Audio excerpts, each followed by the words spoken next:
We designed the ARKE engine specifically for creating unique pads and soundscapes. The user interface is super intuitive, and in this video we're going to take a closer look at exactly how it works. But before we begin, while there will be some audio examples in this video, the focus will be primarily on showing you how to use the instrument. If you're looking to just hear audio examples without any talking, we have another video called Sounds of Pianospheres. I'll put a link to that below.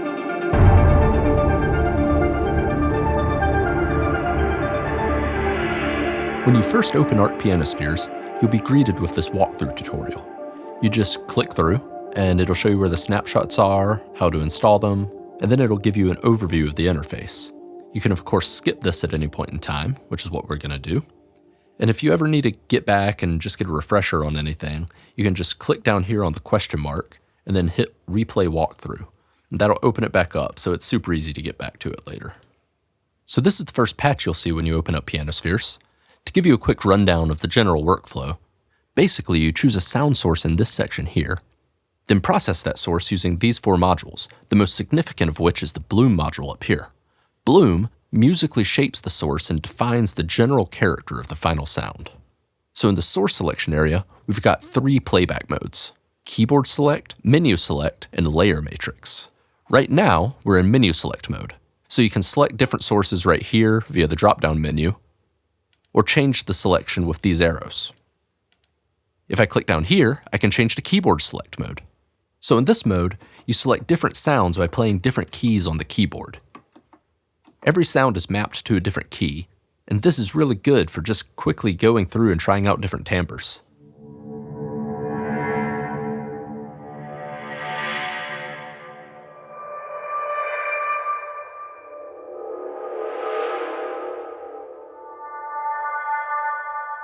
Since everything is mapped to an individual key in this mode, you can click here to change the root note at which everything is played. And then you can bump it up an octave, bump it down an octave, or if neither are selected, then it plays it its normal octave. You can also click over here to favorite a sound. This is a really handy way to keep track of different sounds as you try them out. Your favorite sounds will be marked green on the keyboard down here so you can easily come back to them. And this rolls over into menu select mode as well. You'll notice a heart next to all of your favorite sounds. And also, as you go through and change sounds here in keyboard mode, you'll notice that the sound is also changed over here in menu mode. So if you're going through and you're trying out different sounds and then you're like, aha, this is the one, all you have to do is click over to menu mode, and just like that, now instead of having the sound mapped to a single key, it'll be mapped over the entire keyboard.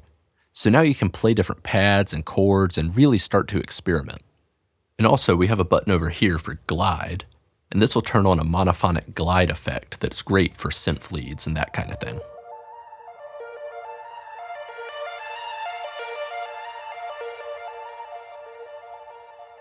And if you want to dive even deeper, you can come over here to layer matrix mode, where you can select multiple sounds to play back at once and create bigger sonic variations and different timbres. When the sound's selected, you can go down here and change the pitch and the volume at which it plays back. And if you want, you can hit edit and see what every possible sound's current pitch is, or change all of them simultaneously down here. And just hit edit again to go back. I can also double click any sound and it'll take us over to menu mode with that sound selected. So now I can hear that single sound in isolation instead of in the middle of a layer. And that's really helpful when you're working with a fairly complex, multi-layered creation. Or, if you just want to start over, you can hit clear, and that'll turn all the sounds off. It will, however, still retain any of the pitch or volume information that you may have set for a sound when it was previously selected. At any point in time, you can also drag and drop an audio file onto the interface to import your own samples.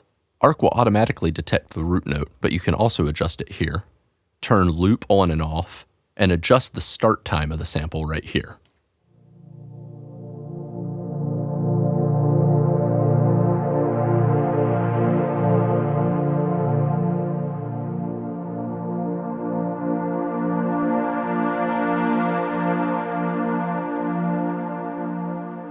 When a sample's first imported, it'll be imported into menu select mode here, but you can also access your sample via the keyboard select here, and in layer matrix mode, you can click here to add your sample to a layer.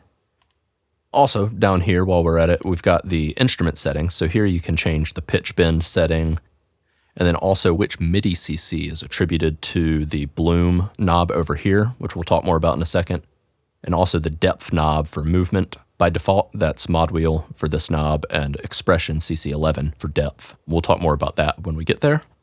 So moving forward, we have velocity and tail in the gain module here, and then we have pad and boost over here. So velocity is just going to be how hard or soft you play is going to affect the volume of the instrument. If you have this cranked to 100, the softest you play will play almost inaudibly, whereas if you have this at 0 and you play very soft, it's still going to play at the max volume. Personally, I find that between 33 and 50% is a really musical spot for this, but that totally depends on your playing style and what kind of sound you're going for. Tail is going to affect how long the sound decays for after you release a note. So if you pull it down to 5 milliseconds here, the sound will basically cut off as soon as you release the key.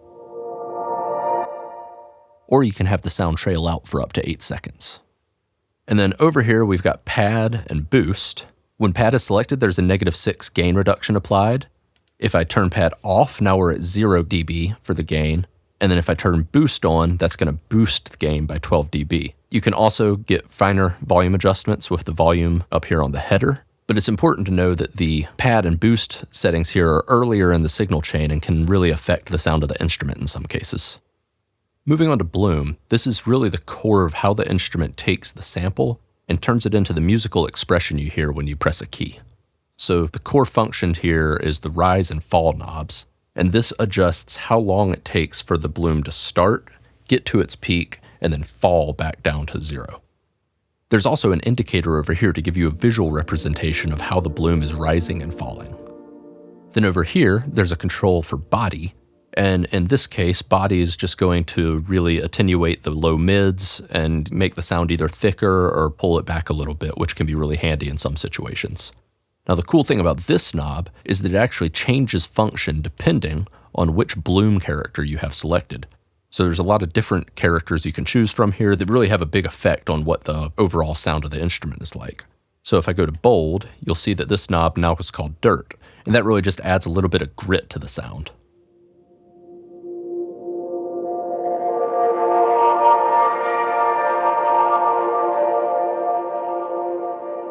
And then if I go over to this menu where it says Evo, you'll see that there's 2 different banks to choose from. So if I choose stasis, you'll see that there's a bunch of similarly named characters over here. The main difference between the stasis and Evo character styles is that the stasis characters use the bloom knob over here to give you control over the peak of the bloom. So now, using the mod wheel, you can move the bloom manually.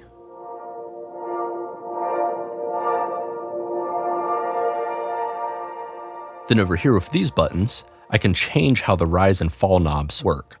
So at the original setting, the rise and fall have a really wide range, going upwards of 15-20 seconds.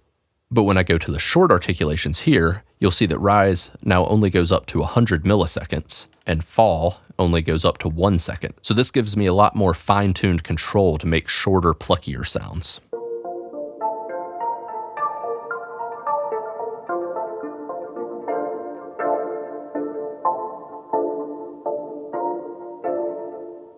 Then if I go down here, we can have a tempo synced rise and fall.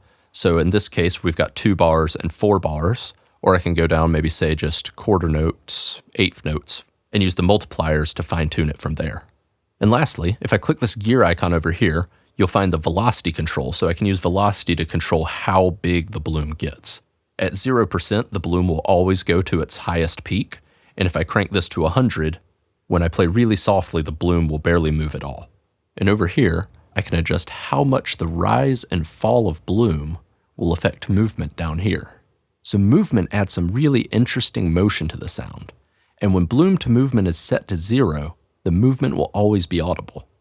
But if I crank this to 100, then the sound will start without any motion at all, and it will ease in with the rise. And as the bloom falls away, so will the movement.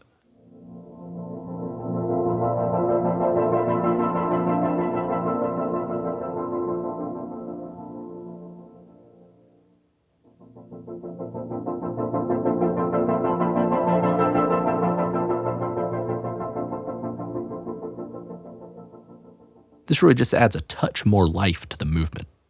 The other cool thing about the movement module is that it's much more than a stutter gate or anything like that, and the sound will actually change depending on which bloom character is set. We have 5 articulations, so to speak, with movement.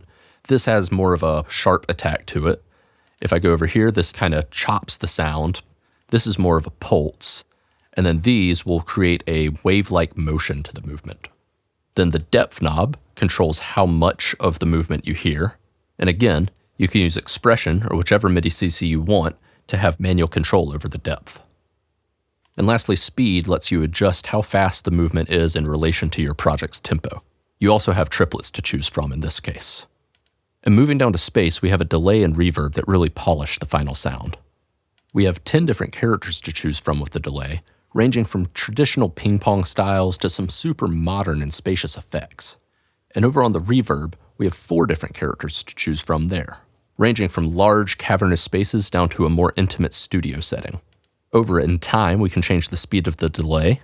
Size changes the feedback of the delay and also the reverb tail simultaneously, and level adjusts the volume of both the delay and the reverb. And then lastly, we can have both the delay reverb active, just the verb, just the delay, or turn the module off completely. Creating new sounds with ARKE is both fun and exciting. Whether you're producing Eno-esque pads, mysterious soundscapes, or flowing rhythm beds, ARKE Pianospheres will give you a deeper sense of space and time.